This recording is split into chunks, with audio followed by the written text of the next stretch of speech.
ukuran kerja itu tidak ditentukan oleh sarjana itu Oleh sendiri. gelar. Nah, Betul itu menurut banget. Kak Budi. Nah, kalau menurut saya juga seperti Kalau itu. Saya guru itu sependapat. adalah sebuah profesi, dituntut untuk profesional melakukan pekerjaannya, tapi dengan gajinya yang tidak seperti itu. Dan perempuan itu berhak untuk menuntut ilmu juga, nggak dibatasi sama stigma-stigma yang, nanti anak cewek ngapain sih sekolah tinggi-tinggi, toh nantinya juga di rumah dapur, ya aja. kan?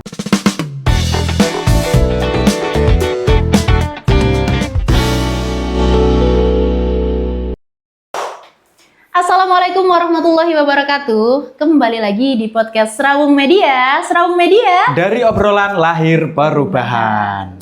Nah, pada kesempatan kali ini kita akan merewind video-video atau episode-episode yang telah sebelumnya telah kita tayangkan. Ya, betul. Di kesempatan kali ini ada satu momen yang unik dan luar biasa, di mana episode yang kita ulas adalah episode terkait dengan Fatayat. Nah, yang pertama ada tentang Fatayat nih, bareng Bu Zoom. Nih, ini dia videonya. Kira-kira PAC Fatayat Berbek ini lagi punya program unggulan apa sih? Ya, alhamdulillah. Memang Saat ini sesuai moto kita ya. Dari awal saya menjabat menjadi ketua itu memang saya moto adalah solid, mandiri, dan bahagia. solid, mandiri, bahagia. Kenapa harus solid? Karena memang sebuah organisasi itu kalau kita tidak jadi satu, nggak tidak kompak nih, nggak itu nggak jalan. Cuma artinya solid, mandiri. Kenapa mandiri? Karena organisasi masyarakat NU terutama itu kan kalau kita dari mana? Kalau kita tidak dari sendiri, dari kita untuk kita kembali ke kita. Baik. Dan akhirnya ya Sudah melihat cuplikan di atas tadi? Nah, luar biasa bukan? Luar biasa, solid, mandiri, bahagia. Jadi kayak ibu-ibu Fatayat ini kayak semangatnya luar biasa nih Mas Multi. Ya, betul. Jadi kayak kekompakannya mereka, semangatnya mereka, bahkan mereka itu saking semangatnya nih sampai harus izin ke suami, harus rela kayak pagi-pagi bawa anaknya dan dengan segala perlengkapannya, bawa tas sama segala macem. Dan saya ini Bu Zumratun salut gitu loh. Dan nggak semua perempuan bisa seperti itu. Betul, dan ini luar biasa juga suaminya karena mengizinkan istrinya untuk berorganisasi.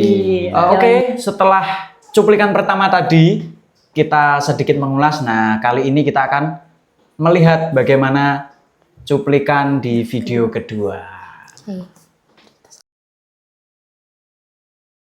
Itu nggak cuma harus kalau sudah menikah nggak harus kita diem di rumah selesai, enggak ya Bu ya.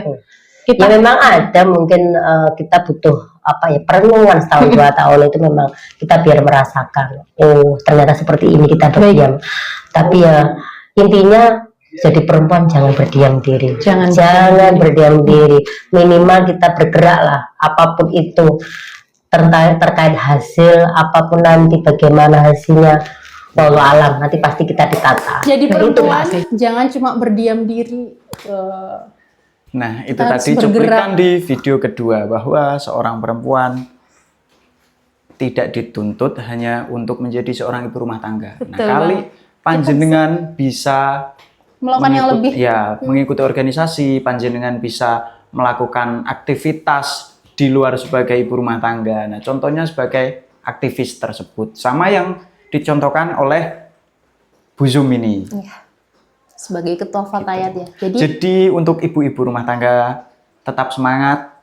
Nah, ini juga membuktikan bahwasannya perempuan ini memiliki power. Powernya luar biasa sekali. Selain mereka itu bisa menghandle pekerjaan rumah, ternyata juga masih bisa beraktivitas di luar dan semua itu terhandle. Jadi kita itu sebagai perempuan punya value yang lebih gitu loh. Jadi buat para laki-laki juga, para suami juga harus mengizinkan ya Mas ya. Iya, yang pasti yang jelas gini, ketika seorang ibu rumah tangga itu sudah melakukan pekerjaannya di rumah, nah maka ibu rumah tangga itu berhak untuk beraktivitas di luar itu tidak apa-apa, karena itu sebuah kebebasan seorang perempuan. Kita berhak untuk mengembangkan diri juga. Betul. Gitu. Oke. Jadi kita punya hak juga nih, selain di sisi kita sebagai ibu rumah tangga yang harus menyelesaikan tugas domestik kita, nah kita ini juga bisa loh ternyata beraktivitas di luar. Ya. Oke, lanjut nih kita ke episode selanjutnya, yaitu tentang Hari Sarjana Nasional. Waktu itu Mas Mukti sama Pak Budi Haryanto, betul sekali. Kita lihat dulu videonya. Saya SD kelas 3, anak saya harus sampai S3. Nah, itu sederhananya seperti itu. Saya termotivasi, akhirnya meskipun dengan biaya yang sangat-sangat terbatas, karena tentu kalau kuliah, apalagi saya dulu kuliah di Surabaya, dari segi biaya hidup itu tentu sangat besar ya. Surabaya, Jakarta, Bandung, Semarang, Makassar, Aceh, itu kan kota-kota besar yang tentu biaya hidupnya sangat tinggi, selain juga biaya SPP tentunya ya. Ya, tapi alhamdulillah dengan tekad yang luar biasa, tentu dengan restu ibu dan doa ibu dan bapak tentunya ya, karena itu motivasi terbesar saya. Biaya kuliah di luar kota nih, di Surabaya, di Bandung itu sangat besar dari biaya, belum SPP-nya, belum biaya kesehariannya. Nah, tapi beliau ini memiliki tekad yang kuat. Dan tentunya atas doa dari orang tua, terutama ibu. Betul. Nah, itu kalau menurut saya Mbak ya, kalau menurut saya memang doa orang tua itu menjadi senjata yang paling utama. Untuk apa ya? Untuk menempuh pendidikan itu sendiri, untuk menempuh jalan-jalan yang kita lewati. Proses kita dalam menuntut ilmu. Nah, itu kalau menurut Mbak Roma sendiri seperti apa? Kira-kira? Kalau menurut aku, selain kita itu juga harus punya tekad yang kuat nih. Ini pertama, itu emang harus berangkat dari diri kita sendiri. Iya. Nah, kalau doa orang tua ini tetap gimana ya Mas? Kasarannya kalau orang tua itu selalu mendoakan kita, selalu mengiringi gitu loh. Jadi yang pertama yang paling harus kita tekankan itu harus niat berangkat dari dalam diri kita sendiri. Betul. Baru kemudian disupport oleh doa kedua orang tua. Betul banget. Terus ada juga nih yang video keduanya. Nah, kita pahami ya, kan bahaya. Buktinya mereka juga enjoy, pagi ngopi, siang ngopi, sore ngopi, malam ngopi, tapi uangnya tetap banyak. Itu kan berarti juga melakukan pekerjaan yang mungkin pekerjaan itu tidak dilakukan secara formal, tapi memang yaitu pekerjaan di era hari ini. Pada cuplikan kedua ini beliau membahas tentang buktinya mereka enjoy. Iya, pengaruh sarjana di dunia kerja itu sangat berpengaruh atau tidak? Nah, Pak Budi mengatakan bahwa sebetulnya bisa dikatakan berpengaruh, bisa juga dikatakan tidak berpengaruh, karena ukuran kerja itu tidak ditentukan oleh sarjana itu sendiri. Nah, itu menurut Pak Budi. Nah, kalau menurut saya juga seperti itu. Saya sependapat dengan apa yang dikatakan Pak Budi itu tadi, bahwa sarjana itu tidak menjamin Anda itu bekerja gitu loh. Nah, maka yang perlu diasah adalah skill, kemudian mental, dan lain sebagainya. Agar kita bisa bersaing dengan banyak orang di luar sana untuk mencari pekerjaan. Nah, kalau menurut Mbak Roma nih, kira-kira? Menurut aku sendiri nih ya, kalau kita udah niat mencari ilmu nih, kuliah, itu jangan diniatkan untuk mencari kerja. Nah, karena apa? Karena pada saat kita nanti udah lulus kuliah nih, terus kita nggak dapat kerjaan yang seperti apa yang kita inginkan, atau seperti yang ekspektasi kita pada awalnya. Nah, itu jadi apa? Jadi stres kan dong ya. Kalau kita udah niatnya cari ilmu, kayak ya udah niatnya lillahi ta'ala aja, niatnya cari ilmu, untuk kedepannya gimana serahin sama yang di atas. Terus kalau menurut saya sendiri, ketika kita itu udah mau menuntut ilmu, kita menuntut ilmu di perguruan tinggi sampai sarjana, itu menurut aku sih ya, itu untuk kita itu semakin membuka mata bahwasanya kita bisa melihat, memandang sesuatu itu dari sudut pandang yang lain. Betul seperti sekali. itu. Nah, jadi kita memandang dari segi kehidupan, kita lebih punya wawasan yang luas gitu loh. Tapi beda lagi sama skill ya Mas ya. Ini kalau menurut saya, kalau intinya gini teman-teman, kalau kalian udah niatnya mau kuliah nih ya udah niatin aja, kita cari ilmu, udah. Nggak usah berekspektasi mau kerja ini itu.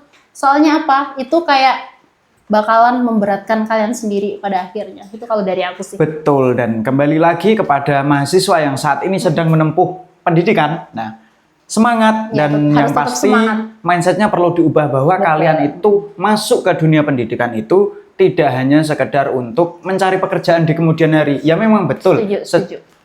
Sarjana itu bisa mengantarkan kalian ke pekerjaan yang lebih baik. Akan tetapi, ya kan, perlu digarisbawahi bahwa sejatinya pendidikan itu selain kita untuk mencari ilmu itu sendiri gitu loh. Selain kita mencari ilmu, kita juga harus mengembangkan atau mengasah skill kita. Betul. Jangan Jadi, cuma digantungkan aku kuliah nanti harus kerja ini nih.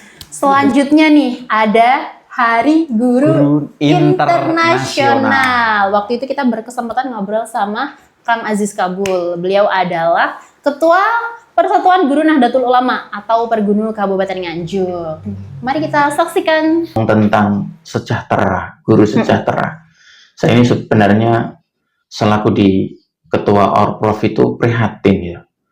Jadi ketika hasil riset tahun 2022 itu ketika kita ngomong tentang guru yang menjadi ASN, terus kemudian non ASN, jumlah guru se-Indonesia itu totalnya 1.300.000 guru. 700.000-nya itu masih non ASN. 50%-nya ya. Ya lebih, berarti kan 700, ya lebihnya. betul. Nah sehingga ketika melihat ini, padahal kalau ngomong tentang guru yang sejahtera, ngomong tentang guru yang sejahtera itu, ya rata-rata guru yang diangkat menjadi ASN. Oke, Mbak Rohmah, setelah melihat cuplikan video ini tadi, kemudian kemarin itu sampean melakukan wawancara dengan beliau dan ngobrol dengan beliau. Nah, kira-kira apa yang dapat sampean simpulkan itu terkait guru non sejahtera itu? Guru non sejahtera. Guru non honorer yang belum sejahtera. Guru honorer, Pak. Guru yang belum statusnya masih non ASN, ya, masih betul. honorer. Nah itu ya sebenarnya miris juga sih, kayak realitanya sekarang itu 50% lebih guru itu masih non ASN, dimana itu antara gaji dan juga beban pekerjaan yang harus dikerjakan itu kan nggak sesuai ya Mas Mukti. Di sini juga beliau Kang Aziz juga merasa prihatin kalau guru itu adalah sebuah profesi, dituntut untuk profesional melakukan pekerjaannya, tapi dengan gajinya yang tidak setimbang. Jadi ya kita berharap untuk pemerintah khususnya itu lebih memperhatikan lagi tentang kesejahteraan guru ini. Betul. Tapi saya juga memberikan apresiasi yang setinggi-tingginya untuk para guru-guru, para pejuang pendidikan di luar sana. Mereka itu meskipun dengan gaji yang segitu dan dengan beban pekerjaan sebanyak itu, mereka melakukannya dengan ikhlas, lillah gitu loh, sehingga hasilnya juga menjadi berkah. Berkah. Baik. Kalau menurut Mas Mukti sendiri gimana? Kalau menurut saya pribadi ya, yang pertama terkait dengan guru yang pasti kita itu sebagai pengajar tentu memiliki rasa yang ingin sekali sejahtera gitu kan.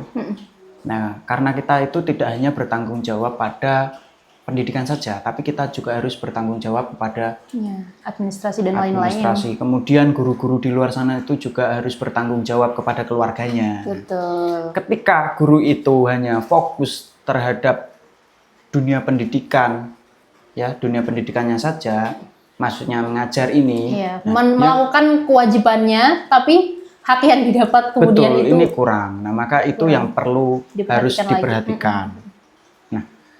Mungkin selanjutnya kita akan menyimak di cuplikan kedua. Minat generasi muda terhadap profesi guru ini, mereka tuh menganggapnya, apaan sih jadi guru? Betul. Gitu. Ngapunten, kalau yang guru-guru yang muda-muda ini, saya sering mendengar keresahan-keresahan mereka. Banyak sekali job desk itu yang sebenarnya di luar tupoksinya. Itu dibebankan kepada mereka. Begitu banyaknya administrasi yang harus mereka kerjakan. Dan bahkan mereka itu nggak ada waktu untuk mengajar seperti itu, Pak. Dan di sisi lain juga, hal yang mereka lakukan ini seharusnya. Nah, ini keresahan-keresahan para yang masih muda-muda nih. Nah, mereka, apaan sih jadi guru? Gitu.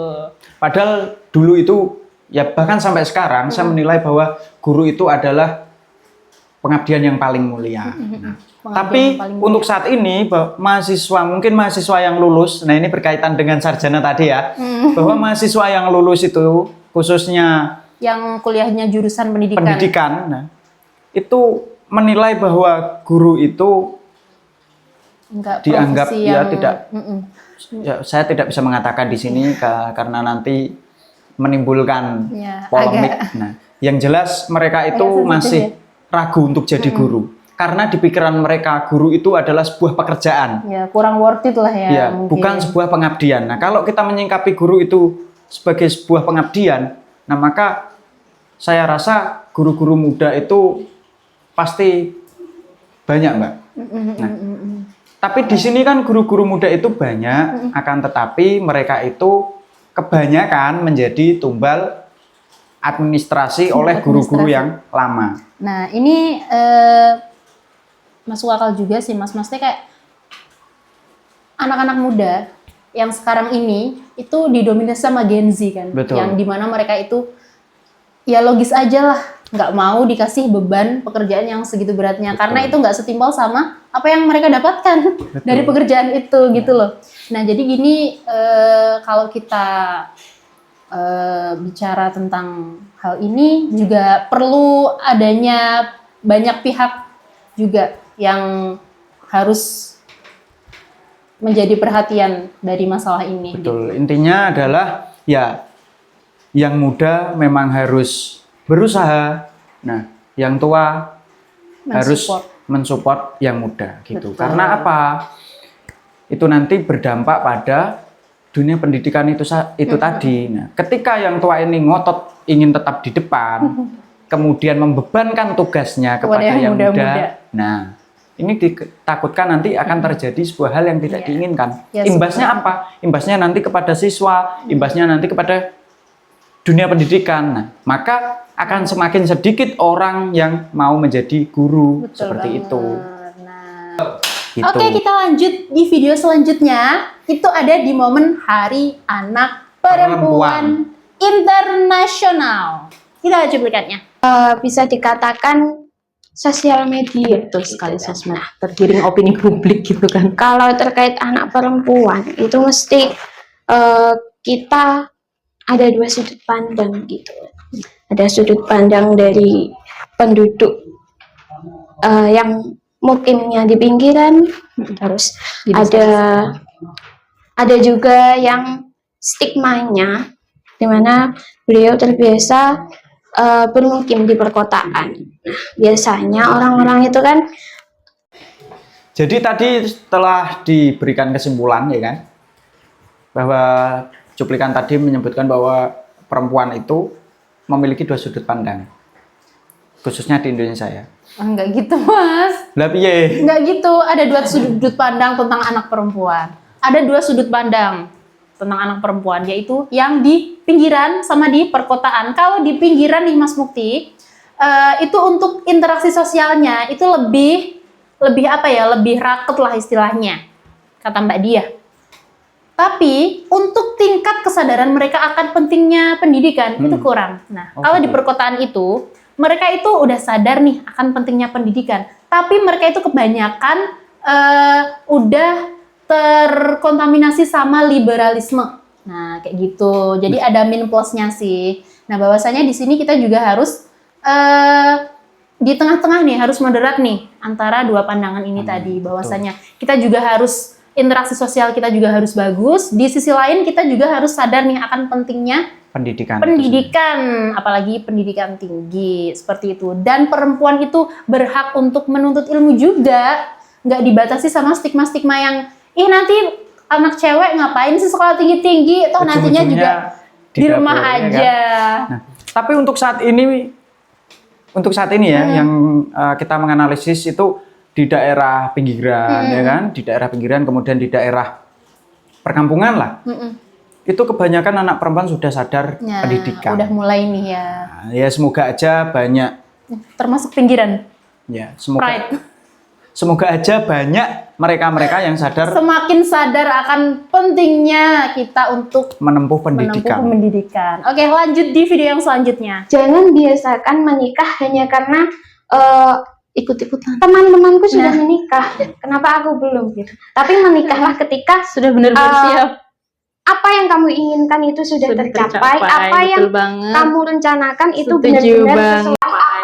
Betul. Jangan nikah karena ikut-ikutan FOMO doang. Betul sekali. Menikahlah ketika sudah benar-benar siap dan apa yang kalian inginkan itu udah tercapai, udah terrealisasi tuh. Gimana menurut Mas Mukti? Nah, kalau menurut saya ini ada benernya. Ya, menarik banget yang ini. dibicarakan Mbak Diah ini. Jadi bener ketika banget kuliah itu niat kita kan mencari ilmu. Usahakan menuntaskan dulu. Itu diusahakan, tapi kalau nggak bisa ya nggak apa-apa. Kan gitu. Membicarakan diri sendiri. Saya bicarakan Anda ini. Ya, membicarakan saya, tapi nggak apa-apa.